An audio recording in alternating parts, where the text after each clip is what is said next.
이제 관절이 아프거나 하는 거지. 여기 내용을 내가 이제 끊어서 한번 이제 설명을 해드릴게요.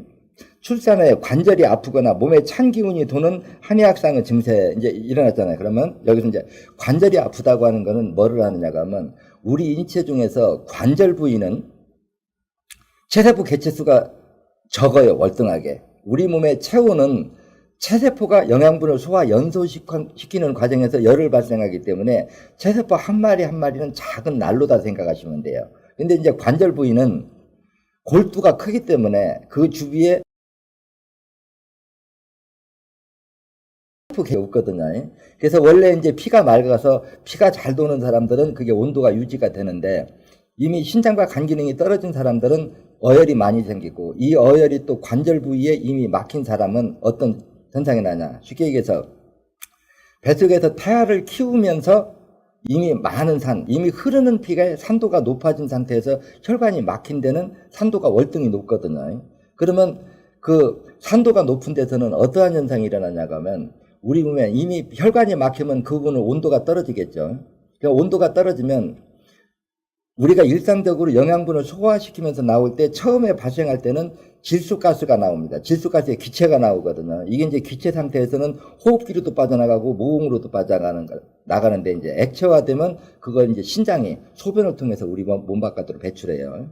근데 처음에 이 기체가 만들었을 적에는 기체 상태에서는 우리 몸에 이렇게 몸으로 이렇게 돌다가 온도가 낮은 곳에 가서 그 기체가 액체화되면서 산도가 높아지면 그 높아진 산화작용이 이제 강산의 강도에 따라서 산의 강도에 따라서 그게 이제 관절 부위를 녹이는 쪽으로 작용하면 이제 류마티스 관절 쪽으로 우리가 진행이 될 수가 있고 또 심하면은 수분을 끌어모으면 그게 이제 물이 찰 수도 있고 아주 초기 단계에서는 이제 중산 상태가 됐을 적에는 이렇거든요.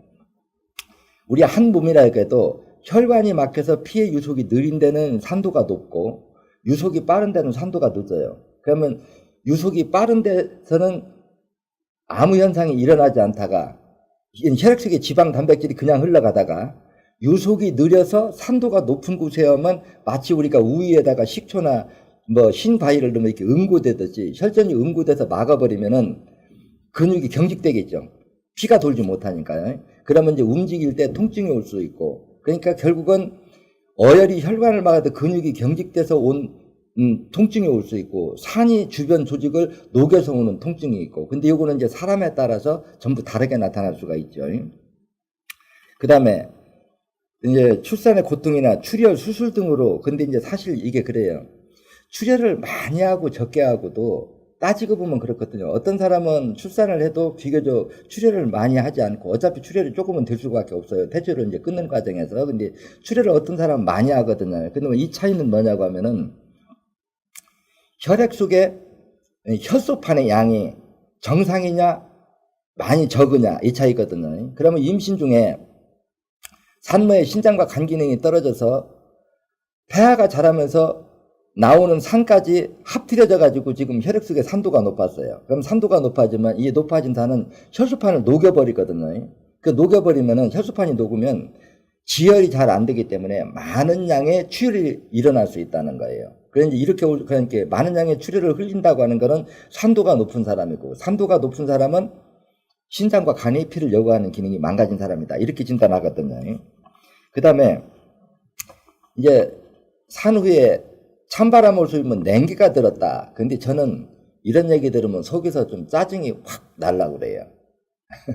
왜 날라고 그러냐고 하면 사실 이제 외국에 보면은 출산할 때 물속에서 태아를 분만하는 경우도 많습니다. 근데 그 사람들이 계속 물속에서 분만을 하고 건강이 회복이 안 된다고 하면 그 사람들 물속에서 분만을 할까요? 근데 그 물이 그렇게 따뜻한 물일까요? 보통 일반적으로 그냥 보통 물일까요? 그럼 이게 온수가 아니고 그냥 보통 일반적인 물이다. 저는 이렇게 보고 있거든요. 그러면 이런 사람들은 전부 산후풍이 엄청 심하게 와야 돼요. 근데 그런 사람, 어떤 사람은 괜찮고 어떤 사람은 문제가 있다. 이거는 어떻게 읽어야 되냐고 하면 우리 몸에 이제 36.5도의 정상적 체온은 체세포가 영양분을 소화 연소시키는 과정에서 36.5도의 체온이 발생한다. 이렇게 설명을 하거든요. 근데 이제 쇠세포가 영양분을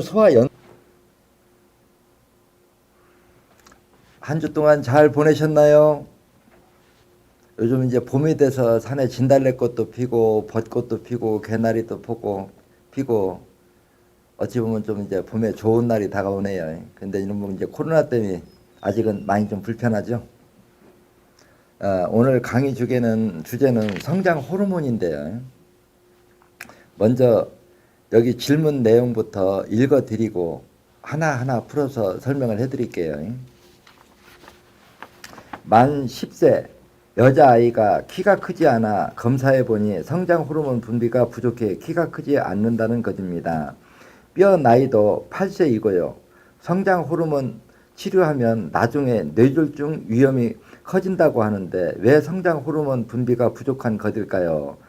어떤 사혈요법을 하면 도움이 될까요? 하는 게 오늘 질의 내용이네요. 그래서 이제 요거를 풀어드리려고 하면 먼저 제가 말씀드리고 양해를 구해드릴 내용이 좀 있어요. 뭐냐고 하면 저는 현대의학을 전혀 배우지 않은 사람입니다. 그래서 현대의학의 어떤 그 용어나 이름에 대해서는 정확하지 몰라요.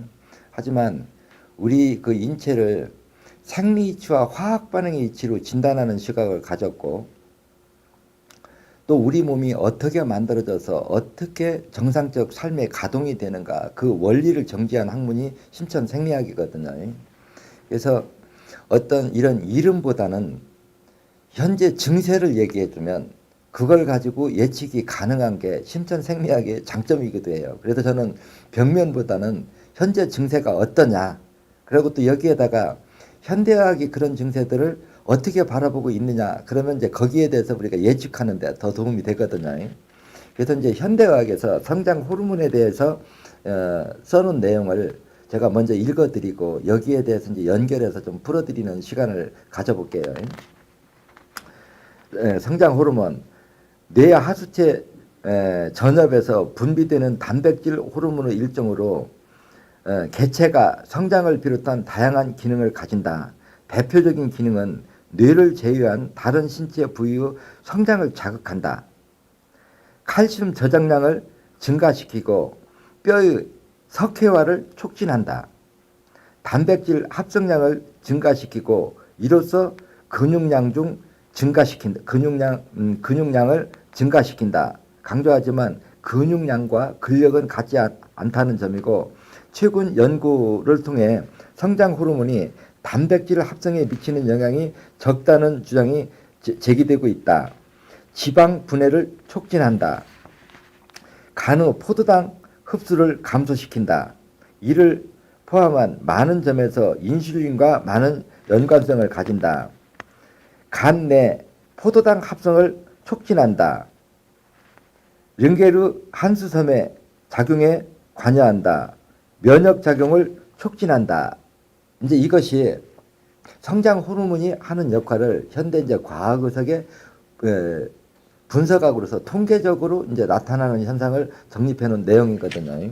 근데 요 속에서 예측할 수 있는 게 있습니다.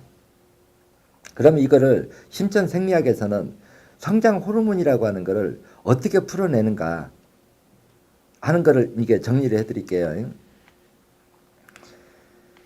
우리 인체는 세포 분열을 통해서 성장을 할 수밖에 없죠.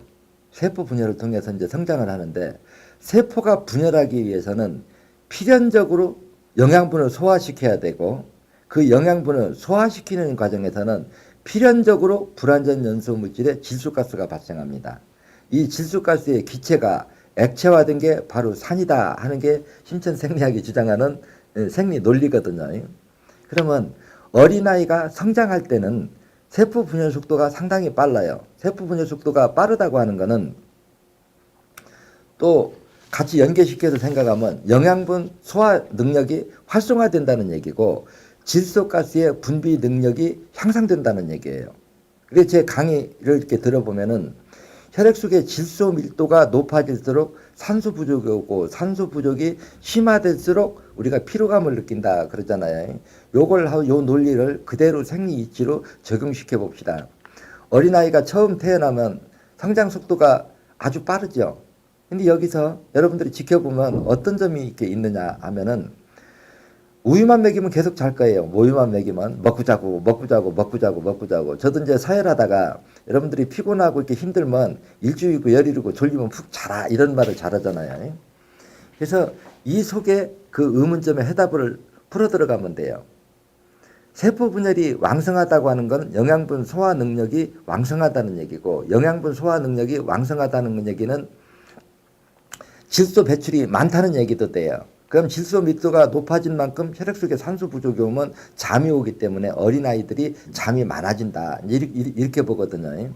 그러면 이 산이라고 하는 건 제가 약산, 중산, 강산 이렇게 하면서 모든 생명체는 생명의 위협을 느낄 때 세포 분열이 빨라진다 이렇게 설명을 해요.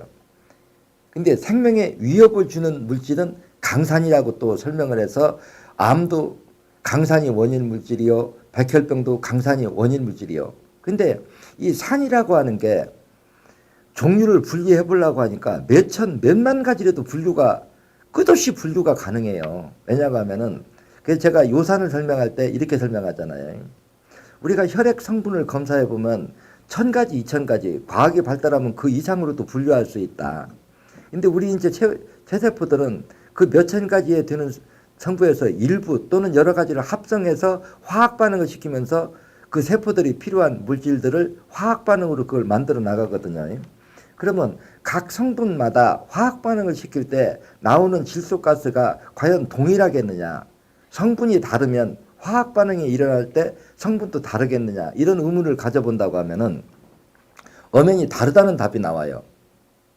또 우리가 음식을 또 이렇게 먹어보면 먹을 때 신맛, 떫은 맛, 쓴맛, 아린 맛. 그러면 이게 다 산인데 이런 산이라고 해도 이 종류를 나열하고 하면 이걸 과연 몇백 가지로 몇천 가지로 다 나눈다고 이름을 외운다고 별 의미가 있을까 하고 이걸 따지다 보니까 차라리 기능적으로 푸는 게 낫겠다. 이래서 제가 그냥 크게 뭐 100가지든 1000가지든 할 거 없이 그냥 3등분으로 나눠서 그냥 약산, 중산, 강산 이렇게 나눠 놓고 산도가 높을수록 혈액 속에 산소가 부족해진다. 그래서 약산은 이제 산소 부족의 시발점이 되는 거고, 중산은 혈액 속의 지방 단백질을 응고시키고, 강산은 지방 단백질은 녹이고, 철분, 석회질, 칼슘은 이렇게 화학 반응이 일어나면은 그게 이제 칼슘이 만들어진다. 시구 떨고 수고 하는 말은 약산과 화학 반응을 일으키면 칼슘이 만들어지고 강산과 철분이 만들어지는데, 강산은 지방 단백질은 녹이고 철분, 석회질, 칼슘, 콜라겐 성분은 응고시킨다. 그러니까 녹이고 응고시키는 경우로 동시에 해요. 그리고 췌장세포의 배설물인 인슐린은 지방 단백질을 약간 응고시키는, 톱시만 약간만 응고시키는 역할을 해가지고 혈액 속에 1000가지, 2000가지 성분들을 따로따로 이렇게 끊어지게 하는 역할을 한단 말이에요. 그럼 요 속에서 이런 내용을 기초에 두고 현대의학에서 성분 검사를 해보니까 나타나는 현상들에 대해서 여기 이제 이거는 과학적으로 밝혀놓은 내용이죠. 신체부의 성장을 자극한다. 성장을 자극한다는 거는 제가 보는 거는 산의 자극이다. 이렇게 보고 있어요. 산의 자극이 일어나야. 그러면 소장해서 영양분을 흡수하고 혈액 속의 산소 밀도가 높아져야만 영양분을 소화하는 능력이 활성화되고 세포 부절이 빨리 일어나야 성장을 할 수 있겠죠. 근데 모든 생명체는 정상 설계도면 대로 세포 분열을 하고 끝나는 자동 시스템이 다 되어 있단 말이에요. 근데 이 과정에서 장에서 영양분을 흡수하는 기능이 떨어져 버리면은 먹이사슬 연결고리가 이어질 수가 없겠죠.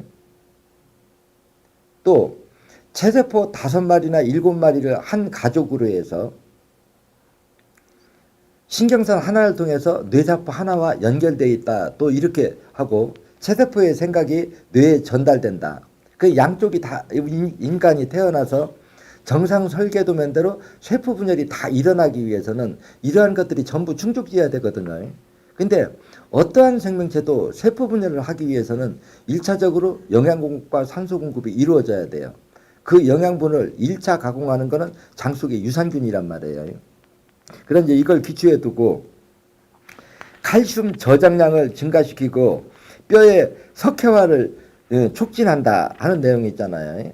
그러면 이거는 무엇을 하냐고 하면 칼슘이든 뼈든 석회든 화학 반응이 일어나지 않고는 변형이 올 수가 없어요. 화학 반응. 근데 화학 반응의 촉매제는 바로 산이거든요. 산의 강도에 따라서 화학 반응을 일으키는 물질이 달라져요. 근데 이 산은 여기서 우리가 칼슘 하면 다른 물질이고 또 철분 하면 다른 물질이에요. 또 콜라겐 하면 다른 물질이고 지방 하면 다른 물질이고 또 불포화 유지방 하면 외형상으로 다른 물질이에요. 근데 여기서 화학 반응의 이치를 공부하면 어떤 답을 얻을 수 있는가 하니 불포화 유지방이 살짝 한번 화학 반응을 일으키면 이게 지방이 되고 그 지방을 조금 높은 산이 화학 반응을 일으키면 이게 단백질이 되고 그 지방 단백질을 조금 높은 산과 화학 반응을 일으키면 그게 콜라겐 성분이 되고 이 화학 반응이 일어나는 과정에서 나오는 가스의 질소가스의 기체를 액체화시키면 그게 산이에요. 이놈들이 생명체들이 이걸 이용해서 끊임없이 화학 반응을 시키면서 여러 가지 물질들을 형성해 나가거든요. 근데 여기 것도 역시 산의 화학 반응이고 단백질 합성량을 증가시키고 이로써 근육량을 증가시킨다. 이 역시도 중간에 산의 화학 반응이 들어갔고요. 지방을 분해를 촉진한다 하는 것도 따지고 보면 지방 분해도 따지면 산의 화학 반응이고요. 간의 포도당 흡수를 감소시킨다 하는 것도 이제 여러분들이 이렇게 이해하면 돼요. 여러분들이 기름기 많은 거를 먹고 콜라나 이런 거 탄산음료를 마시면 속이 깨끗하죠. 이걸 어떻게 이해하면 되느냐고 하면 비누의 원료가 뭐예요? 비누의 원료가 기름이죠. 기름을 산과 화학 반응을 일으키면 액체가 고체화된 게 바로 비누란 말이에요.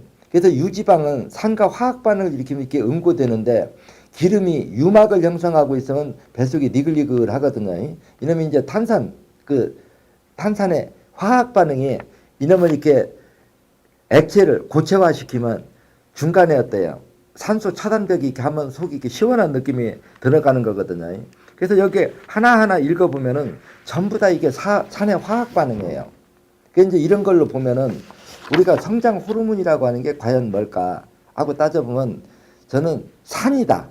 산의 그 강도에 따라서 자극하고 응고시키고 이런 물질이 달라진다. 근데 그 정확한 그 산의 이름을 이제 우리가 성장할 때 많이 나는 거. 그러면 성장할 때 세포 분열이 빠를수록 몸에서 산의 생산량이 높아지고 산의 그 세포를 자극해서 세포 분열 속도를 촉진시킨다. 이렇게 보면 돼요.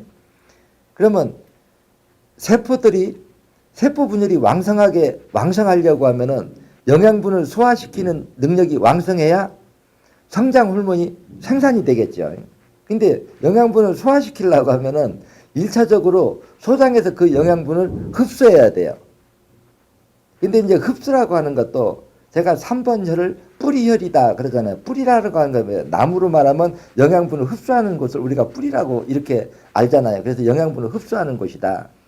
근데 이 말을 요점 정리를 해드리면 아랫배가 냉하면 식중독균과 유해균이 살 수 있는 환경이 되는 거고 아랫배의 온도가 따뜻하면 유산균과 유익균이 활성화된다. 이렇게 설명을 하잖아요.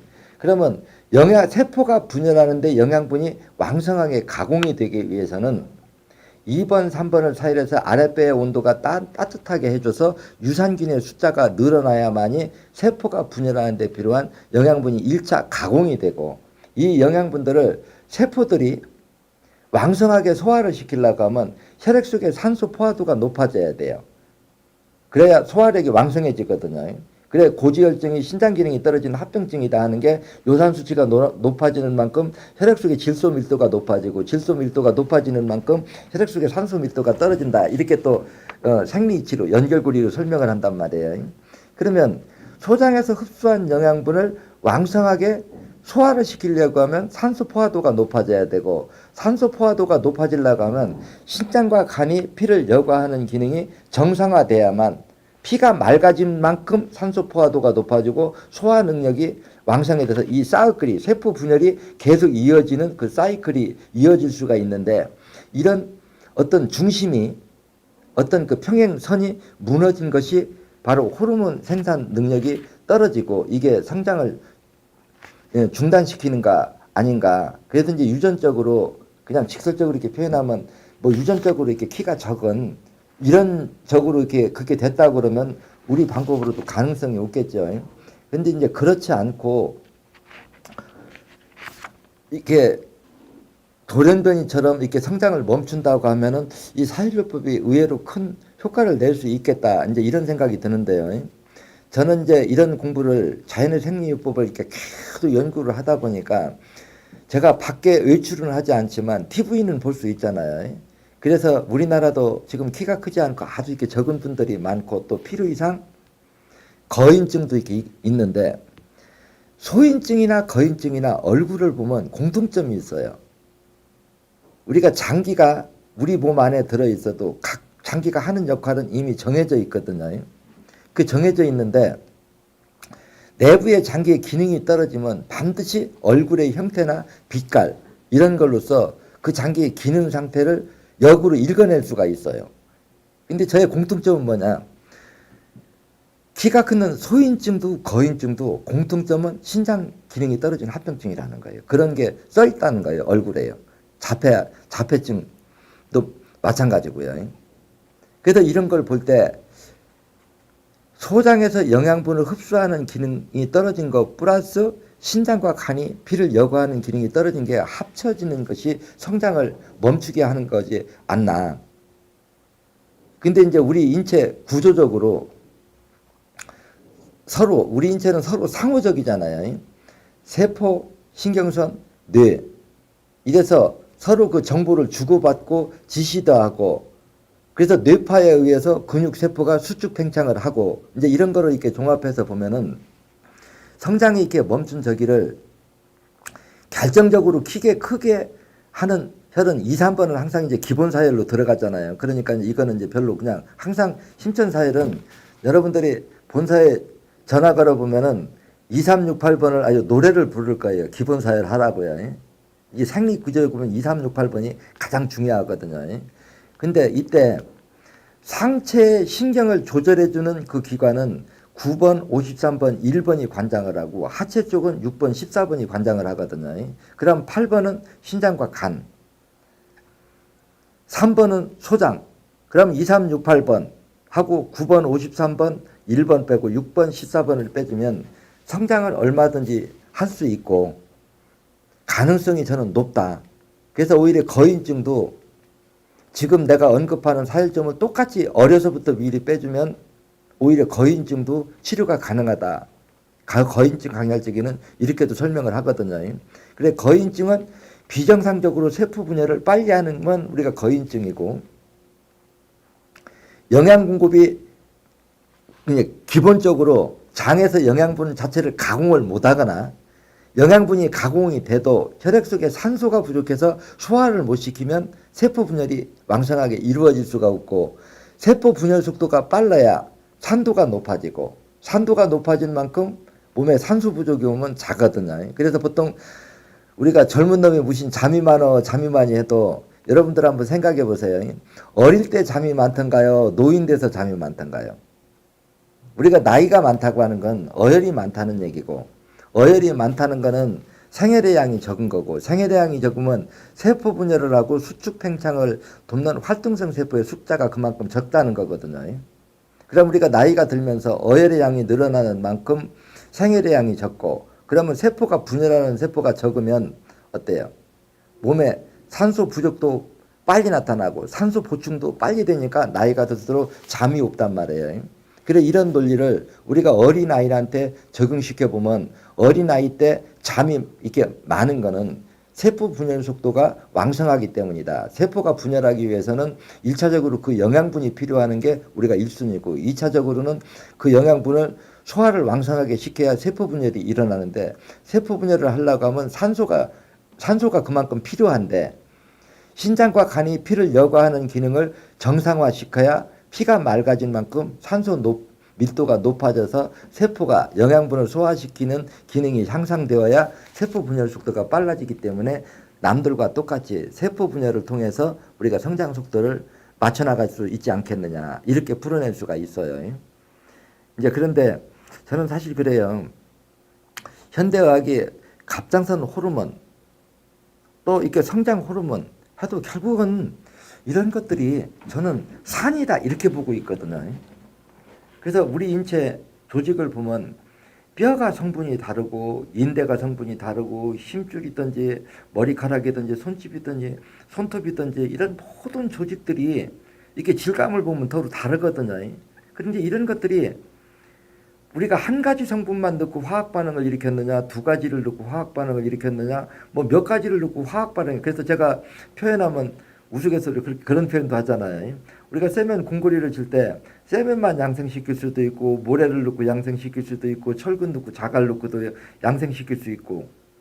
그리고 우리가 석유 원유가 들어오면 그 똑같은 원유 가지고 어떤 물질과 화학 반응을 일으키냐에 따라서 석유도 나오고 휘발유도 나오고 경유도 나오고 고무도 나오고 또 고무도 타이어처럼 딱딱한 물질도 만들어내고 또 풍선처럼 유연한 물질도 만들어내고 어떤 물질과 화학 반응을 일으키냐에 따라서 무수인 변수가 일어나거든요. 그러니까 우리 몸도 이 성장하는데 여러 가지 이렇게 물질들이 일어나는 데는 산의 화학 반응이 물질을 변화시킨다 이렇게 보면 돼요. 근데 출발점을 보니까 항상 불포화 유지방이 영양분의 원초고 당은 그거를 분해시키는데 촉매제 역할을 해요. 그래 우리가 단 걸 먹으면 살이 찌는 게 우리가 기름이 타고 있는 불이 타고 있는데 거기다 기름 부어주면 어때? 더 활활 타잖아요. 그래 영양분을 이렇게 소화 연소시키는데 당이라고 하는 거는 미생물이 먹을 때 미생물의 그 영양원이 돼가지고 숫자를 급격히 늘려주는 역할을 해요. 그래서 우리가 퇴비를 띄울 때 설탕을 녹여가지고 살짝 뿌려주고 그걸 비닐로 습기를 약간의 습도를 유지해서 탁 덮어주면 금방 그 발효가 되면서 온도가 이렇게 후끈후끈하잖아요.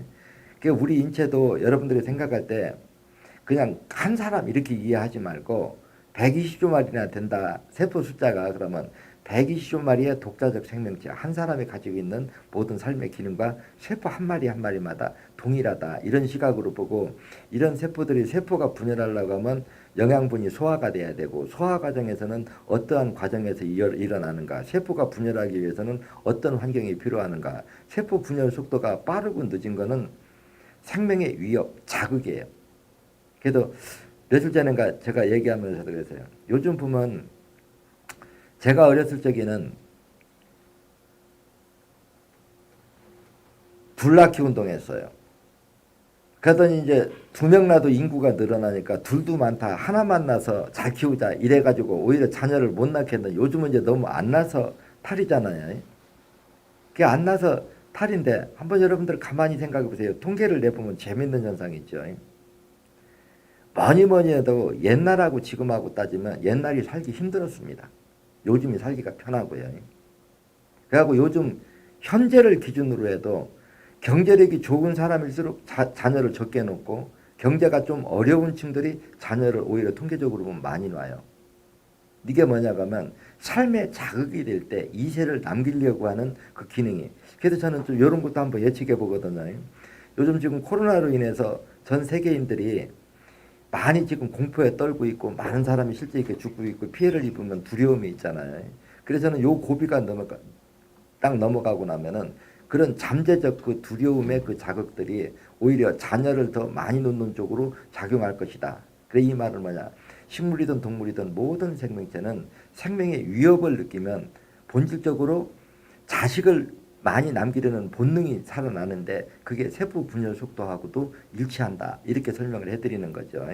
그래서 성장기 어린아이 때 세포를 이렇게 분열하게 하는 그 자극하는 거는 생명에 약간 유해를 주는 건데 그 유해를 주는 거는 산이고 그 산을 현대의학에서는 성장 호르몬이라고 표현하는 물질이 아닌가 이렇게 예측해 본다 하는 거고 세포 분열 속도가 빠를수록 어때요? 질소가스의 양이 많아지고 질소가스의 기체가 액체화된 게 산이라고 하면은 우리가 성장기 때 산도가 높으면 산소 부족은 잠을 많이 오게 하고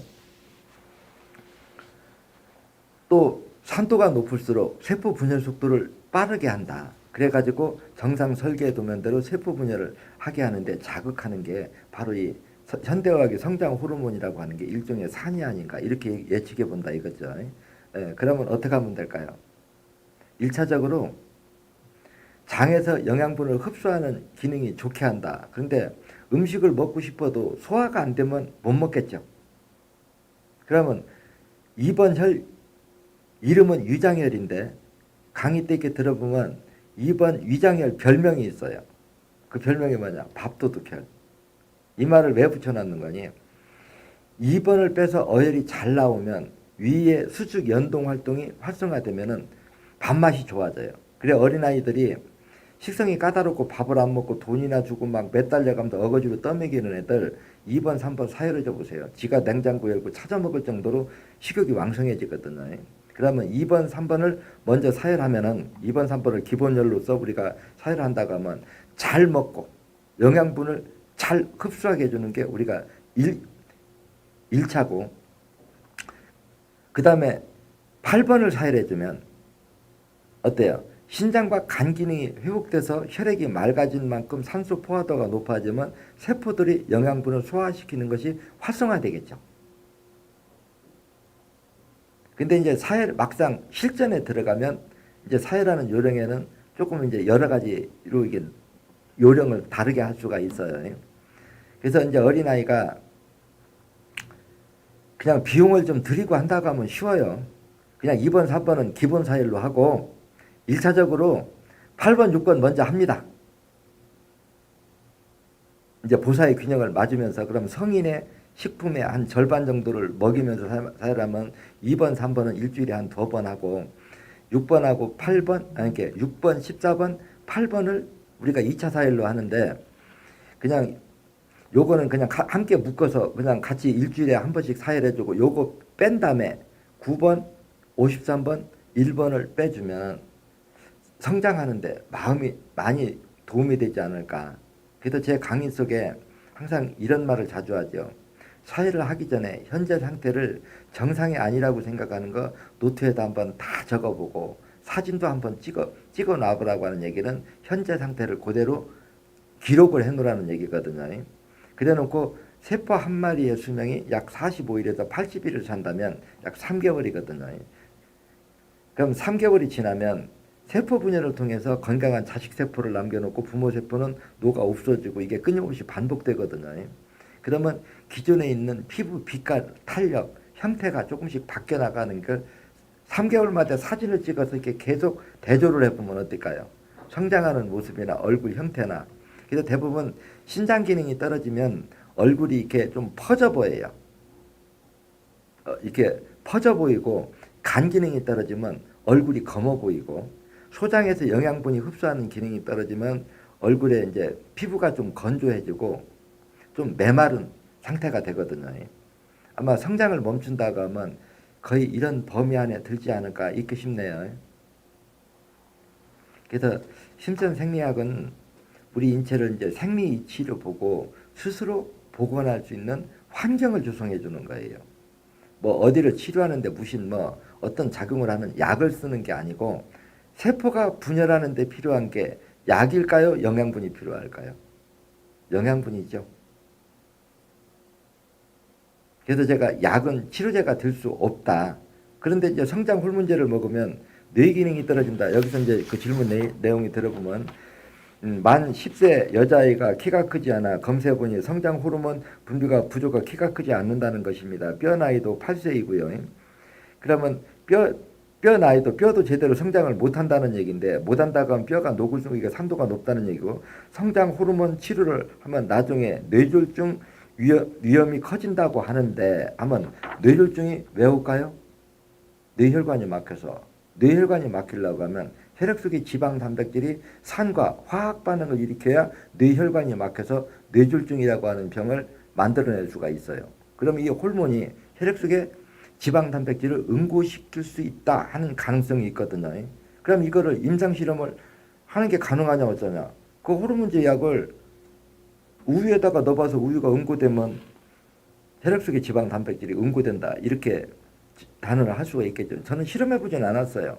근데 이제 저는 우리 인체를 늘상 제 강의나 논문에 보면 생리 이치와 화학 반응의 이치를 우리 인체를 진단해야 된다. 근데 현대의학은 성분학, 해부학, 통계의학 가지고 의학을 발전시켰기 때문에 병의 근본 원인은 보지 못하고 원인에 의해서 나타난 결과에 변화가 있는 치료 방법으로 접근했기 때문에 완치가 없다. 이렇게 설명을 하잖아요. 그래서 이 부분 제 설명 잘 듣고 이제 어린 아이들은 성인들보다 어혈이 생성된 지가 기간이 많이 안 돼서 어혈이 그게 섬유질에서 딱딱하게 굳는 게 성인들보다는 월등하게 약해요. 그래서 비교적 쉽게 나온다는 얘기고 성인들보다 어혈의 양이 많지 않아요. 근데 이렇게 얘기를 하면 어린아이가 부신 어혈이 있느냐 이제 이런 얘기를 의문을 가질 수가 있어요. 근데 여러분들 주변을 보면 소아당뇨병, 소아신부전, 소아백혈병 이런 게 어린아이서부터 이런 병 이게 혈액이 다 오염돼요. 혈액이 오염되려고 하면 신장과 간 기능이 떨어져야 혈액이 오염되거든요. 요구하는 기능이 망가져야만요. 근데 대부분 이런 경우는 산모의 탁혈이 탯줄을 타고 태아한테 들어가서 그 탁혈이 모든 원인 제공을 하거든요. 이런 점도 참고해서 같이 생각하시고 그래서 지금 기초로 사회라는 건 이제 이렇게 결정을 하시면 돼요.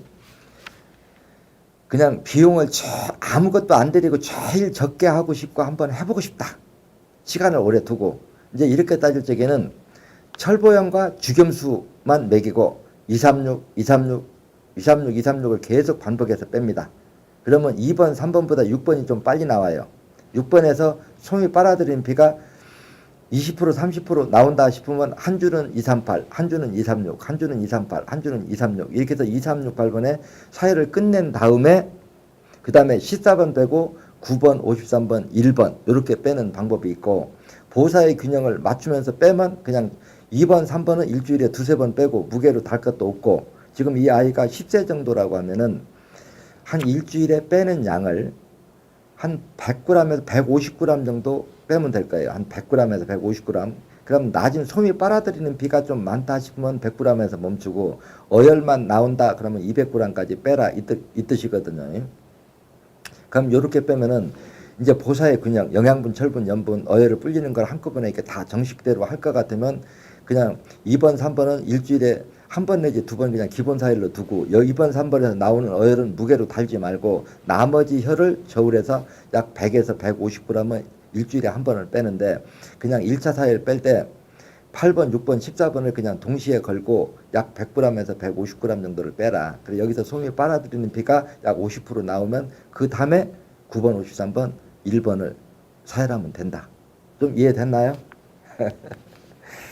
저도 이제 여러 가지 증세 중에서 제가 접해보지 못하고 직접 임상 경험을 안 해본 증세들이 있어요. 근데 저는 어때요? 이걸 그대로 되면 초창기에 제가 학문을 마치고 처음 이렇게 사회를 시작할 적에는 대부분이 다 증세가 이렇게 안 해본 경우가 많잖아요. 그러면 저는 솔직하게 이 부분은 제가 안 해봤는데 이렇게 하면은 좋아질 가능성이 있는데 한번 해보겠습니까 하고 해보면은 거의 제 생각이 별로 틀려본 적이 별로 없어요.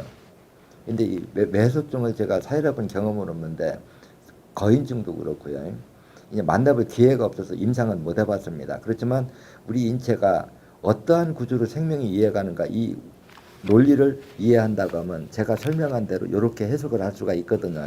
그래서 이 방법대로 한번 배우면 집에서 가족끼리 할 수 있는 거니까 한번 한번 해보세요. 예. 이번 주도 반가웠습니다. 다음 주에 봐요.